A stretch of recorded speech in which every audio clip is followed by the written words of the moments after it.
जिंदाबाद सीपीएम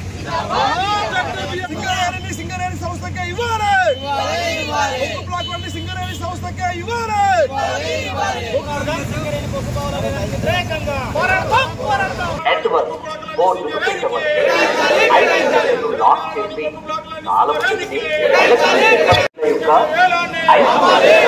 ముందుగా ఆన్ చేసిన తర్వాత సోదరుకు పవన్. కేంద్ర ప్రభుత్వం తెలంగాణలో ఉన్న బొగ్గు బ్లాకులను వేలంపాట వేసి ప్రైవేటు యాజమాన్యాలకు దారదత్తం చేసే ప్రయత్నం చేస్తున్నది.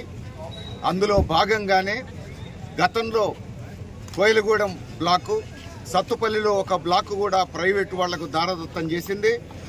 ఇప్పుడు మళ్ళా మంచిర్యాల జిల్లాలో ఉన్నటువంటి శ్రావణపల్లి బొగ్గు బ్లాకును కూడా వేలంపాట వేయాలని నిర్ణయించింది. తెలంగాణ నుంచి బొగ్గు గనుల మంత్రిగా ఉన్న కిషన్ రెడ్డి కేంద్ర బీజేపీ సర్కారు తరఫున తెలంగాణ ప్రజలకు ద్రోహం చేసేటువంటి పద్ధతుల్లో హైదరాబాద్ నడిబొడ్డున ఈ ప్రైవేటీకరణ ప్రక్రియ, ఈ వేలంపాట ప్రక్రియను ప్రారంభించటం ఆందోళనకరం.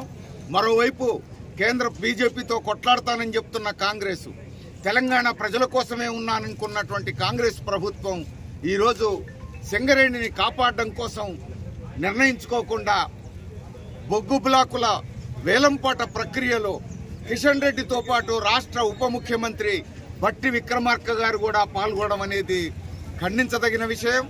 ఇప్పటికైనా రాష్ట్ర ప్రభుత్వం శాసనసభలో శ్రావణపల్లి బొగ్గు బ్లాకును సింగరేణికే కేటాయించాలని తీర్మానం చేయాలి. అందుకు అనుగుణంగా రాష్ట్రంలో ఉన్న అఖిల పక్షాన్ని తీసుకొని ముఖ్యమంత్రి నాయకత్వంలో ప్రధానమంత్రి దగ్గరికి వినతి పత్రం ఇవ్వాలి, తీసుకుపోయి కేంద్రం మీద ఒత్తిడి తేవాలని చెప్పేసి డిమాండ్ చేస్తున్నాం. సింగరేణి కార్మికులు యూనియన్లకు అతీతంగా ఐక్యం కావాలి. తెలంగాణ ప్రజానీకం అంతా తెలంగాణ ప్రయోజనాల కోసం, ప్రజల ప్రయోజనాల కోసం, సింగరేణి పరిరక్షణ కోసం ఐక్యంగా ఉద్యమ బాట పట్టాలని సిపిఎం కోరుతున్నది. ప్రజలను, సింగరేణి కార్మికులను ఐక్య పోరుబాటలో నడపడం కోసమే సిపిఎం ఆధ్వర్యంలో సింగరేణి పరిరక్షణ యాత్రను నిర్వహిస్తున్నాం. ఇందుకు అనుగుణంగా ప్రజలందరూ సహకరించాలని, ఉద్యమ బాట పట్టాలని విజ్ఞప్తి చేస్తున్నాం. అసలైన తొలి వెలుగు. ఫాలో వాట్సాప్ @తొలి వెలుగు official.